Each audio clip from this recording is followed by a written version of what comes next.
Friends எப்படியோ ஒரு வழியாக நம்ம சுற்றுலோம் பெங்களூர்லேருந்து தருமபுரிக்கு வந்து என்ட்ரி ஆகிடுச்சு. இங்கே பாருங்க மெயின் போட்டு பாருங்க மேலே போட்டுருக்காங்க இல்லைங்களா. அதாவது டிக்கெட் பாருங்க காலையில் 5 மணிக்கு நம்ம ட்ராவல் பண்ணோம். அதாவது பெங்களூர்லேருந்து பஸ்ஸில் அதுக்கு மாதிரி பார்த்தீங்கன்னா நிறையா ஊர், அதாவது பார்த்தீங்கன்னா கிருஷ்ணகிரி அதெல்லாம் ஒரு 2-3 வீடியோவில் அப்லோட் பண்ணியிருப்பேன். அங்கெல்லாம் எப்படிலாம் மக்கள் இருந்துருக்காங்க, அந்த ட்ராவல் பண்ணலாம் எப்படி இருக்குன்னு போட்டிருப்பேன். எப்படி ஒரு வழியாக வந்து கிட்டத்தட்ட பார்த்தீங்கன்னா கரெக்டாக 9 மணிக்கு நம்ம தருமபுரிக்கு என்ட்ரி ஆயிடுச்சு. கிட்டத்தட்ட பார்த்தீங்கன்னா 4 மணி நேரம் ட்ராவலு. ஆனால் இன்னும் பார்த்தீங்கன்னா பஸ் ஸ்டாப் இன்னும் வரல. பஸ் ஸ்டாப் பார்த்தீங்கன்னா இங்கேருந்து பார்த்தீங்கன்னா ஒரு 1 கிலோமீட்டர் தான் பஸ் ஸ்டாப் இருக்குது. நம்ம கணக்கு பற்றி வச்சோம்னா நம்ம தருமபுரி என்ட்ரி ஆகிட்டாவே அதுவே கணக்கு தான். நம்ம ஒரு தடவை 4 மணி நேரம் நம்ம ட்ராவல் பண்ணியிருக்கோம். அதாவது பெங்களூர்லேருந்து. இந்த ட்ராவல் பயணம் எப்படி இருந்துச்சுன்னு மறக்காமல் கமெண்ட் பண்ணுங்கள்.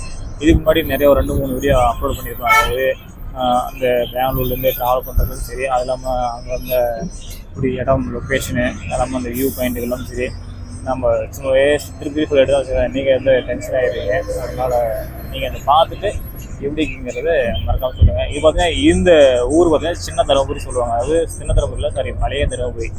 இந்த லாரிலாம் வச்சுட்டு பார்த்தீங்கன்னா அந்த ஒர்க் ஷாப்லாம் இது வந்து பழைய தருமபுரி.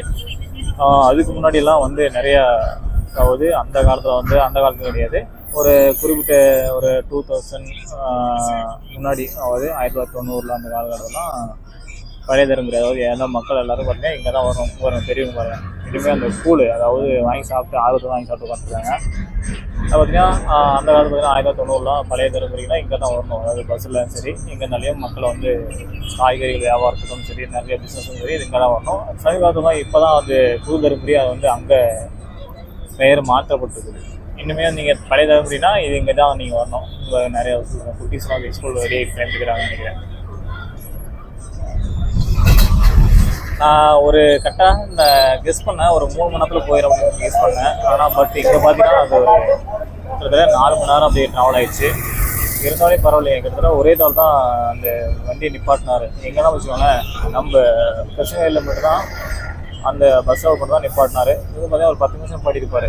அங்கேருந்து அப்படியே வண்டி வந்ததான் சொல்லலன்னு அப்புறம் எங்கேயுமே இடையில் நிப்பாட்டல. அதே மாதிரி பெங்களூர்லேயும் சரி அங்கேருந்து எங்கேயுமே வண்டி நிப்பாட்டு கிடையாது. நல்ல ஒரு அனுபவமான ஒரு பயணம். அது இல்லாமல் செம்மையாக இருந்தது. நானும் அங்கேருந்து ட்ராவல் பண்ணும்போதும் சரி நிறைய விஷயங்கள் நான் பார்த்தேன். எனக்கும் நிறைய விஷயங்கள் வந்து தெரிஞ்சது. ஒரு அவங்க பேரண்ட்ஸ் வந்து அந்த குழந்தைங்களை குட்டீஸ் வந்து பஸ்ஸுக்கு அனுப்புறதுக்காக நான் வெயிட்டிங் வச்சுருக்காங்க நினைக்கிறேன். கிட்டத்தட்ட மணி 9 மணி ஆச்சுட்டு பஸ்ஸு வர டைம் நினைக்கிறேன். ஒரு இந்த வயது ஸ்கூல் சொல்கிறது அந்த பொண்ணு காலேஜ் போகணும்னு நினைக்கிறேன். இப்போ ஃபோன் நோண்டிட்டு உட்காந்துருக்கு. இப்போ பார்த்தா இந்த எனக்கு தெரிஞ்சு பார்த்தீங்கன்னா வச்சுக்கோங்களேன், இந்த ஃபோன் வந்து தான் நிறையா பொண்ணாலும் சரி எல்லாம் கெட்டு போயிட்டாங்கன்னு நினைக்கிறேன். கெட்டு போயிட்டாங்கன்னு சொல்கிறதோட அவங்களுடைய இதே மாறிடுச்சுன்னு நினைக்கிறேன். இதுக்கு எது சொல்கிறோன்னா ஃபோன் வந்து ஒரு அத்தியாவசிய தேவையானதான். நம்மகிட்ட வந்து தவறான ஒரு செயலுக்கும் எதுவுமே அது பயன்படுத்தக்கூடாதுன்னு நினைக்கிறேன். இப்போ வந்து கட்அவுட் சொல்கிறது, அதாவது விசேஷம் நினைக்கிறேன், ஏதாவது கோயில் திருவிழா நினைக்கிறேன், அது மிகப்பெரிய ஒரு இதாக நடத்திட்டு இருக்காங்க. பசி வர மைக்கிங் அப்படி காது எப்படி சொல்கிறது கீழே பாருங்க மூட்டை போடுவோம். அவ்வளோ மூட்டை போடுறது அந்த மாடு பாவங்க நினச்சி பார்க்கும்போதே கொடூரமாக இருக்கும். வச்சுட்டு மூட்டை இழுத்துட்டு போய் சுமந்துட்டு பாவம் வண்டியே திணறது ஒரு கட்டத்தில். மாடு என்னங்க பண்ணுவோம். ஆனால் அந்த காலத்துலாம் பஸ்ஸு லாரிகள் எல்லாம் காலத்தில் வெறும் மாட்டு வண்டி தான் யூஸ் பண்ணிட்டு இருந்தாங்க. அப்போ எவ்வளோ பெரிய மாடு வந்துருக்கும் வெயிட் இழுத்துட்டு போகிறதுக்கு. நினச்சி பார்க்கும்போது எப்படி புல் வரைக்குதுங்க.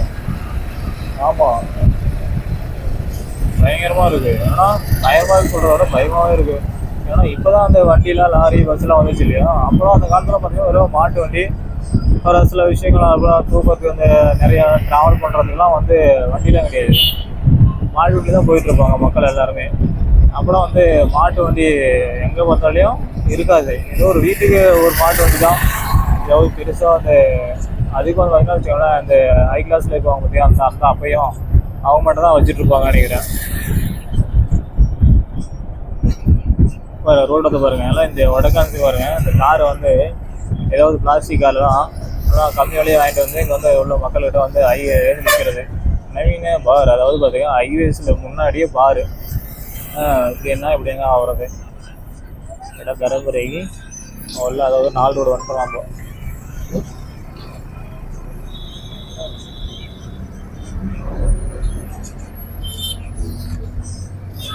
அதிகமாக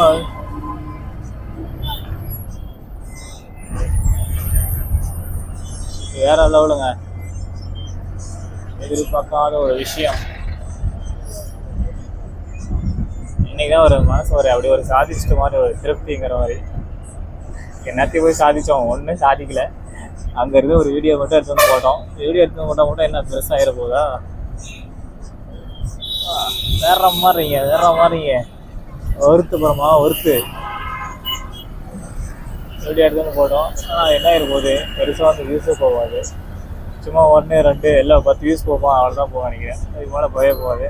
நாங்கள் தள்ளிட்டு இருக்கோம்.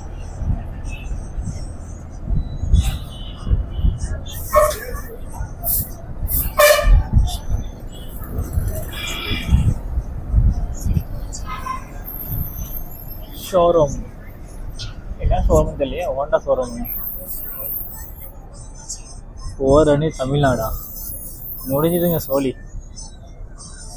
இருக்கிறதே ஒன்றும் முடிச்சுட்டாங்க.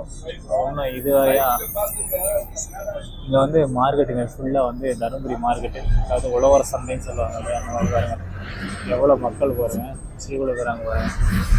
காய்கறி வாங்குறதுக்கு நிறைய பேர் பாருங்க, ரோட தான் விற்கிறாங்க பாருங்க. காய்கறி பாருங்க, காய்கறி கருவாடு எல்லாமே நம்மளுக்கு வந்து கிடைக்கும், வாங்கிக்கலாம் பாருங்க கம்மி ப்ரைஸில்.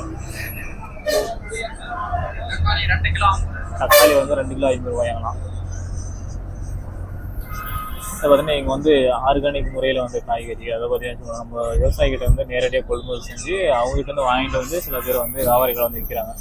அவங்க ஒரு 2 3 ரூபா 4 ரூபாய்க்கு வியாபாரத்துக்கு லாபத்தை வைக்கிறவங்க பாருங்க. நம்ம தருமபுரி நாளோடு வந்தாச்சு.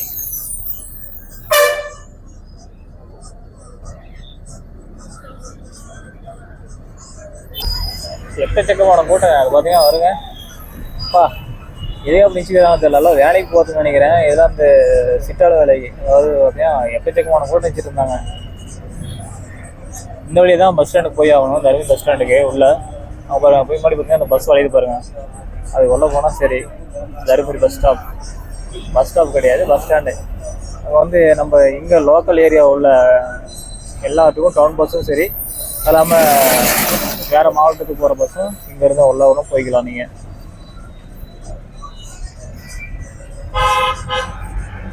கரெக்டாக நம்ம 9 மணிக்கு ரீச் ஆகிட்டோம். ஆனால் பார்த்தீங்கன்னா ஏதோ 1 2 கடை மட்டும் தான் ஓப்பன் ஆகலை, மீதி எல்லா கடையும் வந்து ஓப்பன் ஆகிடுச்சு.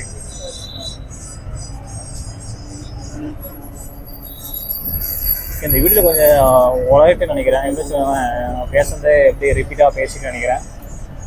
மக்கள் வந்து பார்த்துட்டு என்னடா கட்டு பார்க்க போகிறாங்கன்னு நினைக்கிறேன்.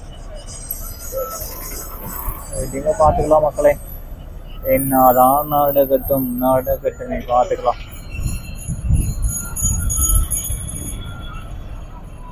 பஸ் ஸ்டாண்டு வந்து விட்டோம், தருமபுரி பஸ் ஸ்டாப் வந்து விட்டோம். இதுதாங்க Dharmapuri bus stop. Bangalore to Dharmapuri reaching.